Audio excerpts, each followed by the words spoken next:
Buenas tardes, bienvenidos a esta primer aula virtual del curso de métodos de estudio para el desarrollo del pensamiento y la lengua 2. Aquí tienen el plan de la sesión de este día. En primer lugar, vamos a dar una introducción al ensayo y al proceso de escritura. Vamos a revisar, hacer una recopilación del formato APA. Recordarán que este formato ustedes lo estudiaron dentro de la materia métodos de estudio 1 y vamos a dejar un espacio para que puedan compartir sus dudas. En primer lugar, revisaremos algunas definiciones de ensayo. De acuerdo a la Real Academia Española, nos dice que es un escrito en el cual un autor desarrolla sus ideas sin necesidad de mostrar el aparato erudito.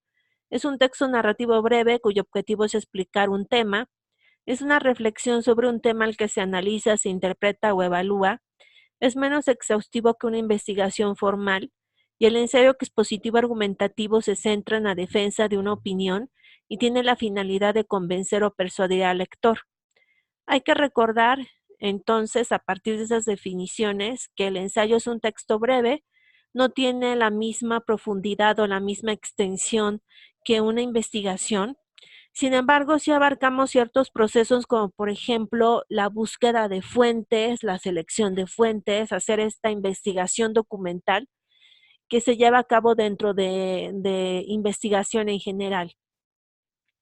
Esta característica de que es argumentativo se refiere a que vamos a colocar una opinión y vamos a hacer la defensa de dicha opinión dentro del desarrollo de un texto escrito.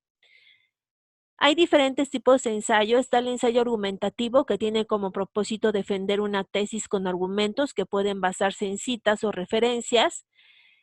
También tiene datos concretos de experiencias investigativas, alusiones históricas, políticas u otros fundamentos epistemológicos. El ensayo crítico, que describe o analiza un hecho, un fenómeno, una obra o situación emitiendo un juicio ponderado.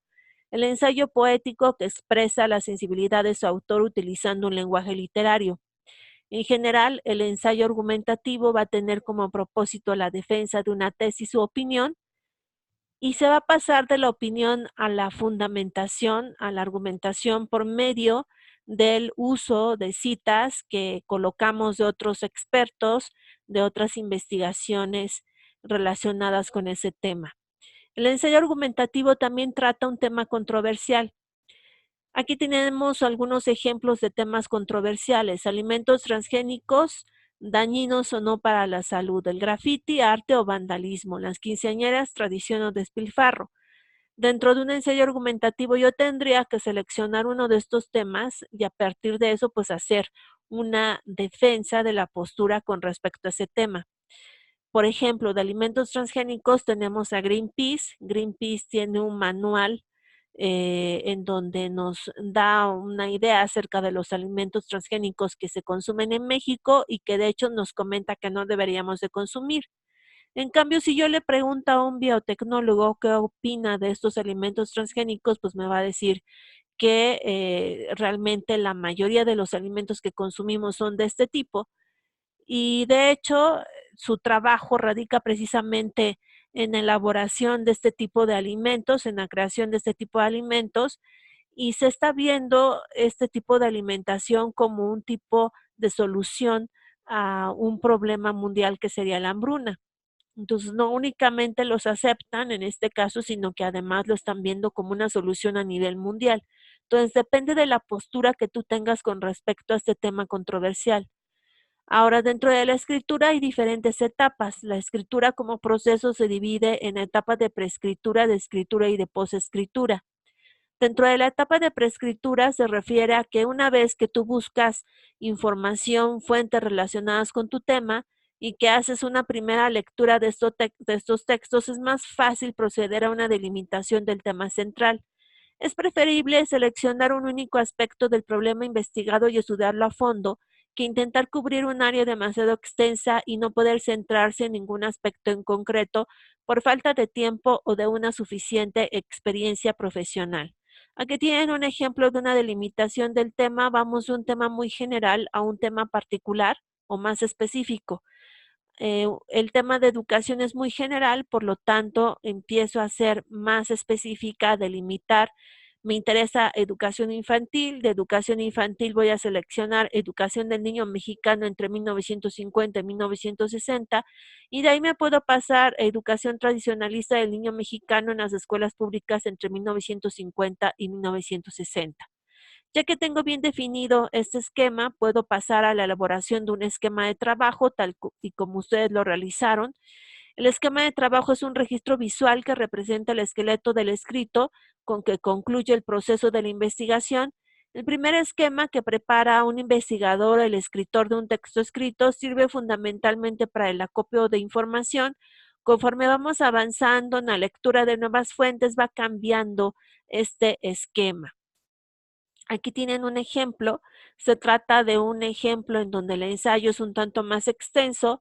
Si vamos a elaborar un ensayo que trata, en este caso, de una extensión no tan extensa de 3 a 4 cuartillas, seguramente los subtemas van a ser menos y por lo tanto esta subdivisión del texto pues va a ser también más breve. Sin embargo, este tipo de esquemas también nos ayudan a tratar de acomodar, ¿sí? De ordenar nuestras ideas que nosotros tenemos con respecto a un tema. Ya que tenemos este esquema, podemos ampliar la investigación documental usando fuentes precisas o muy específicas relacionadas con estos subtemas. Hay que hacer un esfuerzo especial por buscar la información en las fuentes que están ligadas directamente con este tema. Al encontrar nuevos libros, artículos, ensayos, hay que ficharlos bibliográficamente para después poder ubicar este material con mayor rapidez y elaborar posteriormente la bibliografía total que va a acompañar al trabajo final. Hay que hacer una lectura minuciosa. La lectura crítica implica reflexión, interpretación y su resultado es esencial, ya que son las ideas más importantes de esa lectura las que pasan a las fichas de contenido. Cuando se trata de un libro de nuestra propiedad es conveniente ir destacando las ideas principales de las secundarias y de aquellas que nos sirven para los fines de la investigación. Esto puede hacerse a medida que se empieza a leer empleando diversas señales, subrayado, podemos utilizar llaves marginales, corchetes, flechas para llamar la atención sobre ciertas ideas. Las partes del ensayo argumentativo, al igual que otro tipo de ensayo, es introducción, en donde indicamos al lector cuál es su propósito, el enfoque y acercamiento al tema. Es una parte fundamental del ensayo. Aquí debemos de colocar al final de la introducción cuál es la tesis o opinión que vamos a defender. Dentro del desarrollo vamos a indicar la argumentación del ensayo que va a permitir al autor demostrado defender esta opinión. Tiene que ver con un proceso argumentativo de las ideas principales, las cuales van acompañadas de citas, ejemplos, pruebas que van a lograr sustentar la tesis principal del ensayo y la conclusión que permite confirmar las ideas expuestas en el desarrollo del ensayo y también podemos ampliar el tema o podemos llegar a proponer nuevas investigaciones. Si en el comienzo del ensayo se presenta una tesis o hipótesis, es necesario desarrollarla para poderla comprobar o desaprobar a través del proceso argumentativo. Tenemos el resumen y abstract. Este sería el resumen, un punto intermedio entre el título y el texto completo. Hay que comprimir la información del trabajo de tal forma que el lector tenga una idea del contenido del trabajo. Hay que revisar cuál es el tema o problema, por qué tiene relevancia, qué se hizo en el trabajo, qué resultados y conclusiones se obtuvieron. Aquí tienen un ejemplo dentro de la diapositiva de un resumen. El resumen por lo regular se trata de un texto breve en donde vamos a indicar qué es lo que vamos a tener como tema principal, qué vamos a desarrollar en ese ensayo, en esa monografía, en ese artículo que nosotros estamos compartiendo. Al final se colocan de 3 a 5 palabras clave. Se traduce este resumen al inglés y también se van a traducir estas palabras clave y se convierten en las keywords. La organización del texto expositivo argumentativo tiene un título relacionado con el tema principal o problema. Hay una introducción en donde se explica el asunto, el problema que se ha propuesto cambiar, mejorar, eliminar, prevenir, comprender mejor. Un desarrollo en donde se describe y explica la propuesta fundamentando las ideas. Se va a evaluar la propuesta en función de la viabilidad, en qué contexto se va a aplicar tal propuesta, si es posible aplicarla, cuál es su relevancia o su importancia, si responde al problema, si lo resuelve. Hay que recordar que en el desarrollo se van a organizar los argumentos que se van a discutir dentro del ensayo y cada argumento debe estar acompañado de datos para su discusión. En la conclusión, ya encontramos una propuesta, llegamos a determinar si se resuelve o no el problema, qué otros aspectos debemos de considerar. Podemos utilizar algunas expresiones para comenzar un párrafo de conclusión como en fin, en resumen, entonces, finalmente y para concluir. Y además nos piden colocar dentro del ensayo referencias. Como ustedes saben, APA es un modelo de citación y registro de fuentes para la presentación de trabajos escritos. Si yo tengo a un libro, los datos que debo de colocar es apellido paterno del autor, seguido de la inicial de su primer nombre, el año de publicación, el título del texto que voy a colocar en cursivas, lugar de publicación, 2 puntos y seguido, y el nombre de la editorial. Si tengo otros datos como el número de edición, se coloca después del título del libro, al igual que el número de volumen. También llego a encontrar que algunos textos tienen ya la ciudad, la coloco antes del país. Si estoy utilizando algún documento en línea, alguna página, algún texto en internet, voy a colocar nuevamente apellido paterno del autor, seguido de coma, la inicial de su primer nombre. El año de publicación, en ocasiones no tengo el año de publicación, voy a colocar entonces la fecha de revisión. Si se diera el caso de que no tengo tal dato del año de publicación, se escribe SF, que significa sin fecha. El título del trabajo, si tengo datos como por ejemplo el título de la revista o el nombre de la revista, lo voy a indicar. Tal nombre de revista o periódico se coloca en cursiva.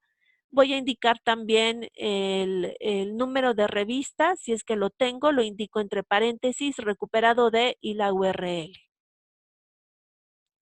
Las referencias se van a presentar ordenadas alfabéticamente por medio del apellido paterno del autor. Si tuviera a un autor cuyo apellido es Aguilar, lo coloco al inicio de esta lista de referencias. Si tuviera a un autor cuyo apellido es Zárate, lo coloco al final de esa lista de referencias. En cuanto a las citas, tengo las citas textuales cortas, que serían de 4 líneas o menos, estaríamos hablando de unas 40 palabras. Pueden ser incorporadas en el texto usando comillas dobles para indicarlas, y las citas largas que se van a separar del texto por un espacio a cada extremo y se tabulan desde el margen izquierdo. Aquí no hay necesidad de utilizar comillas. La cita textual corta, como ya lo había comentado, tiene 40 palabras como máximo. Voy a indicar, al ser textual, esta frase o idea que estoy citando entre comillas dobles, y ya después indico la cita parentética. Se llama parentética porque se indica entre paréntesis. ¿Y qué datos voy a señalar? Apellido paterno del autor, año de publicación y la página de donde yo estoy tomando esa frase o esa idea. Está la cita textual larga, que tiene más de 40 palabras. Voy a indicar apellido paterno del autor o de los autores. Recuerden que en APA únicamente se utiliza el apellido paterno. Indico el año de publicación, después 2 puntos y aparte, dejo un espacio o sangría y empiezo a copiar tal cual esa cita. Es una cita textual precisamente porque hago una transcripción o una copia de esa cita. No voy a cambiar palabras, no voy a cambiar ideas, voy a copiar tal cual esta información. Como es larga, no la voy a indicar entre comillas dobles como la cita textual corta, y al final indico la página de donde yo estoy tomando esta información. La cita parafraseada, que es cuando yo hago una paráfrasis de la información de un texto, es decir, voy a explicar con mis propias palabras las ideas de otro texto, de otro autor. Voy a indicar, sin embargo, que se trata de las ideas de otro autor, porque así hago un buen uso de la fuente. En este caso son 2 autores, el año de publicación, y escribo, sí, tal cual, esa idea que yo estoy parafraseando, tal vez la estoy explicando de una forma más sencilla. Se utilizan sobre todo las citas parafraseadas cuando encontramos que se trata de términos, de conceptos complejos, que yo necesito explicarlos de una forma mucho más sencilla, porque sé que tal vez la formación de mis lectores o de mis oyentes pues no es aquella que está preparada para este tipo de tecnicismos que tal vez no llegue a entender. Es lo que hace un científico. Un científico, cuando hace un texto de divulgación científica, trata de hacer citas o información parafraseada para que lo comprendan la mayoría de los oyentes, que tal vez no somos científicos, pero necesitamos leer este tipo de textos para saber acerca de algún descubrimiento científico, de alguna innovación, etcétera. Y seguramente a este científico pues le interesa que la mayoría de las personas lo entiendan. Por eso es importante el uso de las citas parafraseadas.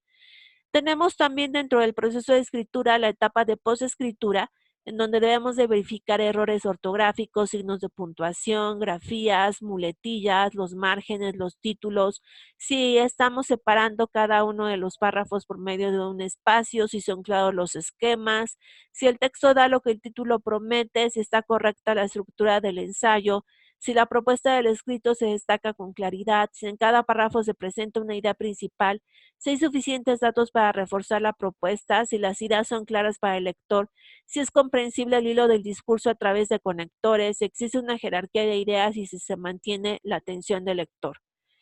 Sus compañeros hicieron un ejercicio. Aquí la sugerencia es que ustedes también realicen este ejercicio en casa cuando estén escuchando esta grabación. Hay que escribir una cita textual y su respectiva referencia. Después van a determinar la importancia de citar y referenciar la información o fuentes que utilizamos para redactar textos escritos. La sugerencia es que revisen la información que tienen dentro de la antología, que ustedes pueden revisar en la plataforma. También tienen algunos textos que les he compartido incluso dentro de sus retroalimentaciones para que los revisen y revisen este formato APA. Aquí hay esta parte de dudas generales. Si hay alguna duda con respecto a esta presentación, sugiero que la compartan en el foro de dudas y las vamos a ir resolviendo. Y bueno, con esto terminamos esta grabación. Espero que les ayude. Hice una grabación posterior a la sesión virtual que tuvimos, porque tuvimos algunos problemas en cuanto a la grabación, también en cuanto a poder subir las diapositivas. No se escuchaba en muchas ocasiones el audio y por eso mejor decidí hacer esta grabación posterior para que ustedes la pudieran escuchar sin ningún inconveniente. Bueno, pues espero que esta grabación sea de su utilidad y con esto terminamos esta sesión.